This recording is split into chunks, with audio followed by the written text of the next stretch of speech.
Israel had warned people to evacuate areas in North Gaza, Gaza City and Deir. They were urged to head south, but 80% of the strip is now an Israeli-militarized zone or under evacuation orders. At least 20 people were killed this afternoon in an Israeli strike on the beachfront Al-Baqa Cafe in Gaza City. And a warning, this report from Porrick O'Brien does contain some very distressing details. This was filmed from the famous Al-Baqa Cafe on the beachfront in Gaza City a few weeks ago by the photographer Ismail Abu Khattab. The cafe was renowned as a place of work and refuge for artists and journalists. Today at around lunchtime, it was hit by an Israeli missile. Ismail was killed along with at least 20 others. Abu Abdullah was there when the strike took place. It was a missile from an F-16, a military aircraft, not a drone or a bomb or a shell from a boat. The F-16 shook the place. It struck this place, as you can see, pools of blood, piles of martyrs. I mean, if you had seen the scene from the beginning, there were piles of bodies. We asked the IDF today who they were targeting and are still awaiting a response. The attack came after Israel carried out a wave of airstrikes across the strip overnight and into today. The IDF had warned of a major offensive over the weekend, triggering another cycle of mass displacement.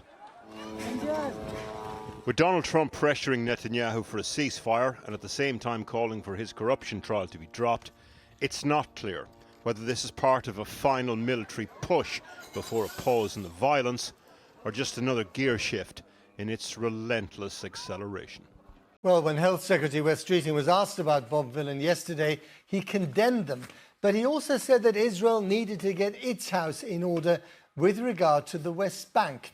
He was referring to an upsurge in violence where settlers have stepped up their attacks on Palestinian towns in the occupied territories.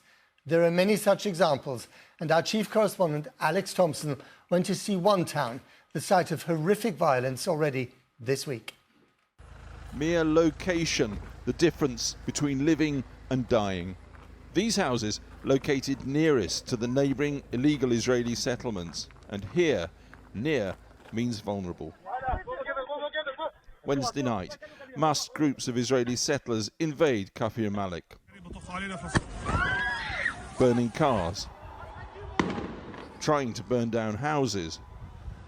Israeli soldiers look on, firing warning shots vertically, then levelling their weapons, they advance at the Palestinians, not the settlers. For decades across the West Bank, Israeli settlers have been stealing Palestinian land. Now, though, emboldened by Israel's wars and with support from far-right government ministers, they appear to feel they can act with impunity. And at the first house they got to in Kafir Malik, the car remains burned out, windows smashed. Inside, evidence of an attempt to set fire to the house.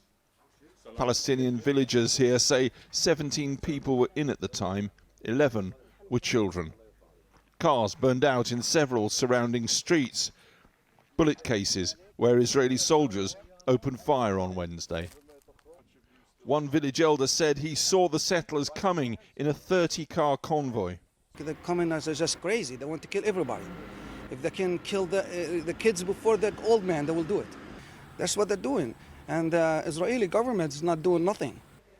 A grandmother grieves for a lost grandson. 30-year-old Moshed Hamayel, father of 3, shot dead here on his veranda by an Israeli soldier. 2 other young men also fatally shot by the army during the settlers' attack.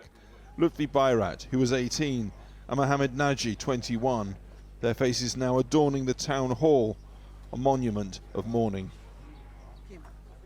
For Abdel Khaled Hamayel, a miraculous escape. An Israeli army round grazed his skull.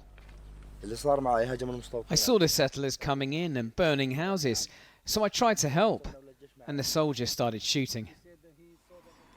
The army says it's focused on protecting civilians, but it says it was fired on first here by Palestinians. What do you say? No, nobody fires. That's not true. Not true. Nobody fires. No, but they have no weapons. How are they going to fire? With what? The entire killing zone here overlooked by Israeli military surveillance. They have not produced any evidence to back their claim that they were fired on by villagers. After everything that went on in this village, it is perhaps the cold statistics which speak most eloquently. We have 4 Palestinians shot dead by the army, several more injured, and we have 5 Israeli settlers arrested by the army, handed over to the police, who then released them without charge. And as we film, an Israeli military convoy passes on the road the settlers had used to attack Kafir Malik. The Israeli settlements clearly visible across the valley here. But Wednesday was not the only attack here in just the past week. Here lies 13-year-old Amar Hemail, already an internationally acclaimed Muay Thai boxer. He was tending the olive grove a week ago. The Israeli army sniper's bullet entered his back, exited his throat. A delegation of diplomats rolled into Kafir Malik this afternoon. What is happening here are massacres, elimination of people. Yet another West Bank village, yet another settler attack, and yet another chance to understand. But the writing's on the wall. David Levy, it says, the attacking settlers so confident they wrote names here, or scrawled that it's all about revenge. They seem to know they can do it and get away with it. Kafir Malik is affluent, millionaires commonplace here. 3,000 people have US citizenship in the town. But it has come to this. Notices on gates saying we are US citizens and we ain't here. Meaning, settlers and Israeli army, please leave us alone.